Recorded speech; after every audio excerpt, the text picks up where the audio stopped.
धाराशिव जिल्हा परिषद सहलीवरील सदस्यांचा रंगोत्सव। सत्ता स्थापनेपूर्वीच विजयाची होळी। धाराशिव जिल्हा परिषदेच्या निवडणुकीचा निकाल लागून जवळपास महिना उलटत आला असून सत्तेची समीकरणे जुळवण्यासाठी राजकीय हालचालींना वेग आला आहे। 7 फेब्रुवारीला मतदान आणि 9 फेब्रुवारीला निकाल जाहीर झाल्यानंतर किंगमेकर ठरलेले महायुतीचे नवनिर्वाचित सदस्य सध्या अज्ञात स्थळी सहलीवर आहेत। सत्तेच्या चाव्या आपल्या ताब्यात ठेवण्यासाठी सुरू असलेल्या या रणनीतीत आता होळीच्या रंगांचीही भर पडली आहे। सहलीवर असलेल्या सदस्यांनी एकमेकांना गुलाल लावत आणि रंगांची मुक्त उधळण करत सत्ता स्थापनेच्या विजयाची होळी जल्लोषात साजरी केली। या रंगोत्सवाचे फोटो आणि व्हिडिओ सोशल मीडियावर मोठ्या प्रमाणात व्हायरल झाले असून सदस्यांमधील एकजूट विरोधकांसाठी चिंतेचा विषय ठरत आहे। गेल्या काही दिवसांपासून जिल्ह्याबाहेर असलेल्या महायुतीच्या सदस्यांनी होळी आणि धुलीवंदन उत्साहात साजरे केले।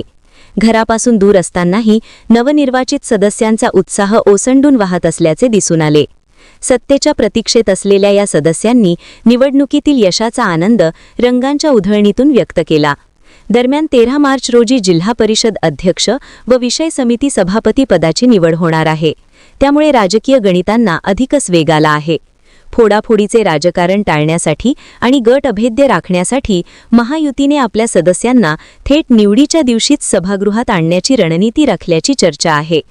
9 फेब्रुवारीच्या निकालात स्पष्ट बहुमत मिळाल्यापासून सदस्य फुटू नयेत यासाठी खबरदारी घेतली जात आहे। विरोधी गटाकडून अपक्ष किंवा नाराज सदस्यांना गळाला लावण्याचे प्रयत्न सुरू असल्याच्या चर्चेमुळेच सहलीचा मुक्काम वाढवण्यात आल्याचे बोलले जात आहे।